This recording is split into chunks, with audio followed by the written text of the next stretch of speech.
The Champions Cup final is set. What a week of semi-final rugby it's been. We've had some really close results, two very good games. Of course, there's been the Challenge Cup as well. I'll be doing a separate video on that one tomorrow, but this is all about the Champions Cup.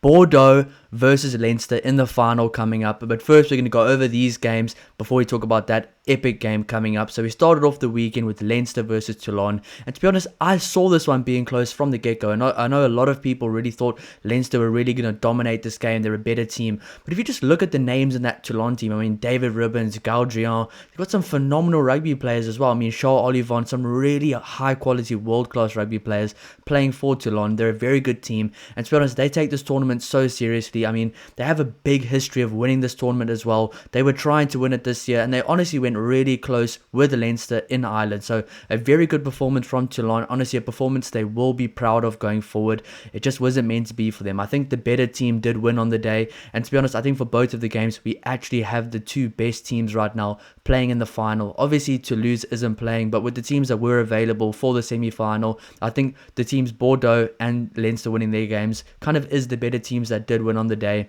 And Leinster just oozes quality. I mean, you have players like Jameson Gibson-Park, Caelan Doris, Joe McCarthy, Rico Ioane playing in their team as well, Gary Ringrose, Hugo Keenan, who's some other players, Jamie Osborne as well. I mean, that Leinster team is absolutely stacked with class players that all play for Ireland as well, and obviously for the All Blacks as well. But they've got some really good players, and they showed that once again. I mean, if you look at the second half of these big games, that's where the big teams really kind of take it to another level and show that they have just a class of their own. It was a very close game throughout the entire match, and it was very physical, and there were some stages in that game where I thought maybe Toulon was going to come back, maybe Toulon was going to win, but Leinster showed why they are such a high quality, high class team. And to be honest, they absolutely deserve to make this final. They really do. With the players they have, I think the one moment that really stood out to me that just shows the class of these players was that exit kick by James Gibson-Park in the second half. I know it sounds crazy, one little exit kick kind of shows the quality of a team, but if you just look, a solid base set at the scrum by the Leinster forward pack,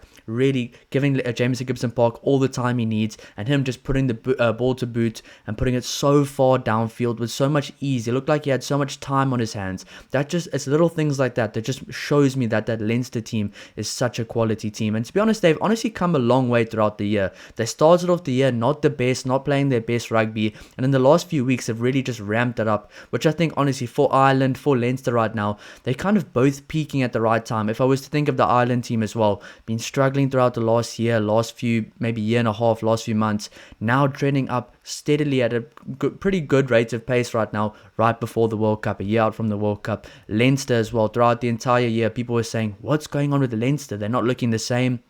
They're not punishing teams the same. They're not putting up big scores against teams when they should be, especially if they look at the squad they have. But now in the last few weeks, they've been a lot more ruthless, a lot more kind of consistent, better with ball in hand, making better decisions, and just playing all around better rugby. So Leinster definitely, in my opinion, were the better team on the day, and they did deserve to win the game. They did deserve to win the final, do deserve to make the final. But I think Toulon as well, you have to give credit to them. They played such a good game. They really stepped up their game. They're struggling in the top 14, but I think these last few performances have really given their fans a lot to kind of be proud about, a lot to look forward to, because if they can play like this in the top 14, they'll be a contender every single year, where in the past few years they've kind of been slacking a bit. They've got good players, world-class players, different international teams players, but if they come together as a collective in that league format, they're just struggling a lot. But when it comes to these knockout tournaments, they can just go full out 100% from the get-go, and they showed why they should never ever be underestimated. They really put up a good performance, but Leinster were just a better team on the day. But moving on to today's game, we had Bath versus Bordeaux.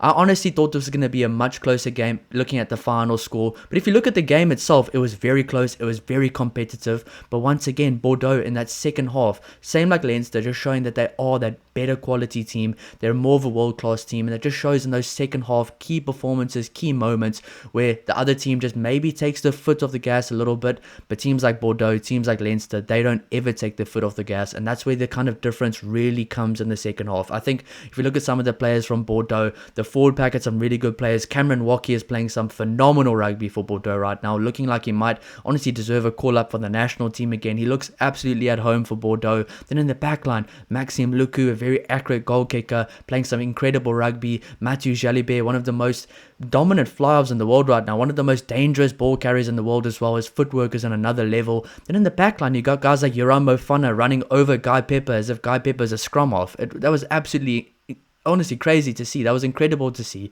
Yoramo Fana playing some really good rugby as well. Then you have guys like Damien Penaud, one of France's best players ever, playing in the number 13 jersey and looking very comfortable as well. To be honest, he could honestly be in contention for the number 13 jersey for France going forward with the way he's playing there. The way he attacks the line, the way he takes that outside space, the kind of timing on his passes as well. Damien Penaud could honestly be one to watch for the number 13 jersey going forward, especially if he carries on playing this way, because yes, there's been guys like Teoati Sogbe, Louis Bilberry, that are both playing phenomenal rugby for France, which is why he hasn't been chosen there. But if he can put up his hand in the number 13 jersey, he could be a very good choice there. Yes, there's guys like Emilien Gaetan, Nicolas Deporté as well, Fabien Braubery that can play at 12 as well, and Gael Ficou as well. But Damien Penaud is not an old guy either. He's a young guy. He still has a lot of years left. He's linking really well with the likes of Mathieu Jalibert, Maxime Lucu, and Louis Bilberry as well. So he could be a guy that they could play in that number 13 jersey. But looking ahead, Bordeaux versus Leinster in the final. This is going to be a huge game. Bordeaux are the defending champions. Leinster have won this tournament multiple times before.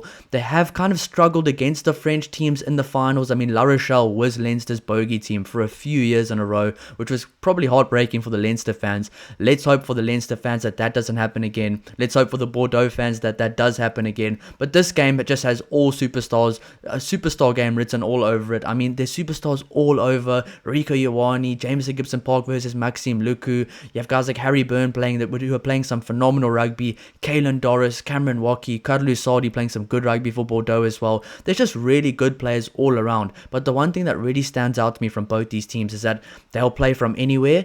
They'll absolutely punish you from anywhere on the field. Their exits are phenomenal. They're a really disciplined team. Both these teams are very disciplined when it comes to the little things they do, like getting their exits set, getting their set piece set, the way they approach the breakdown. Everything they do, their tackle technique, their tackle height, everything they do as a unit and as a collective is much more kind of cohesive than other teams. If you were to look at Bordeaux, yes, they've got players from different countries, but they play so much like a proper team. They play really good team rugby. It's almost as if they know where each other is without even looking. They've got this kind of telepathic, like knowing where each other is. It's crazy the way they play on attack. I mean, Celeste Riassi as well at fullback is absolutely phenomenal for Bordeaux. So just the passes they give each other, the kind of way they play on attack, it's as if they know exactly where the ball's going to be, exactly where the player's going to be before it even happens. Same for Leinster though. I mean, Leinster does play that generic island style of rugby where they get a lot of passes in, where Bordeaux might not have as many passes, especially before the contact, before trying to break the line. They do rely a lot on their individual brilliance, maybe a few skip passes, doing things that aren't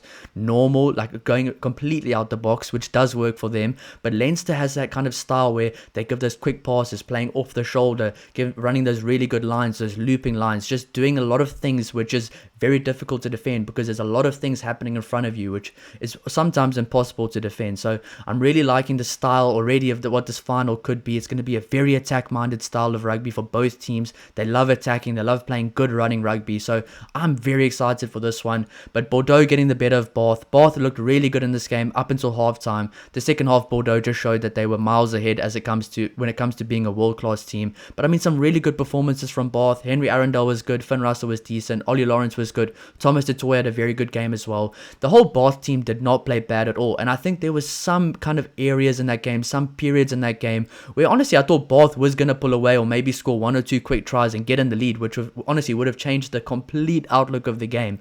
But I just think missing out on one or two key opportunities for Bath where they maybe didn't score, they knocked the ball on, they went back for a penalty and then they eventually didn't get the try, or just some other little mistakes in the game, like a few knock-ons as well. I think Bath made a few uncharacteristic errors which aren't really characteristic areas for them normally. I mean, normally they're not knocking 3 or 4 balls on, blatant knock-ons in a game like that. So Bath will definitely go back to the drawing board, but they 100% right now, Bath and Northampton are the two best teams in England, and I think Bath has a very good opportunity to win the Premiership this year. So Bath will now look going forward, focusing on the Premiership, and honestly go full on for that, 100% for the Premiership. If they did make the final here, they definitely had a fighting chance, but once again, they pitched up today, they played good rugby, but going to Bordeaux, playing against this very good Bordeaux team, wherever they played today, and trying to beat this team at home in France is almost an impossible task right now. So they did really well with what they could, and there was some really good outstanding players and some some very good, outstanding players as well. I mean, Bath play some very good running rugby.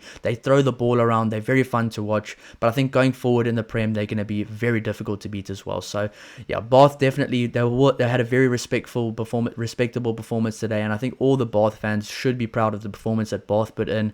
But it just wasn't meant to be for them. I think there's a lot more years coming of Bath being very good and challenging for a Champions Cup. I mean, they honestly had a chance today, which is very positive to take from this game, where in other years they would have not had a chance. No other team would have had a chance. Where Bath really today honestly looked like they had a chance for many periods throughout that game. So Bath should be very proud of themselves. They have a very good team, a very solid team, a very solid coaching group, a very solid core group of players as well. So Bath will go a long way, and this is not the last year we'll be seeing Bath in the semi-final as well. So same for Toulon as well. I think Toulon next year, top 14, they'll end higher, especially with the group of players they have now. If they can just get them to be a bit more cohesive and play a bit more better rugby like they did in this competition. But going forward, Leinster versus Bordeaux, I'm so excited for this game. I will obviously be doing a preview before that game. I'm not going to give my predictions just yet. I'm going to wait for that game to come around. That's going to be so exciting. I think they're playing in Bilbao. I think that's how you say it. I think that's in Spain. I'm not sure where that is. So it might just suit France a little bit. But I know Ireland fans are very passionate. They are really going to go in numbers to try travel to the game. So I'm very excited for this game. It's going to be absolutely awesome to watch. But if you guys do enjoy the video and you guys do enjoy the content, please don't forget to like and subscribe to help the channel grow. I appreciate all the support. We're now over 2,000 subscribers, and there's a lot more rugby coming up this year. So thank you so much for all the support, and I'll see you in the next one. Cheers.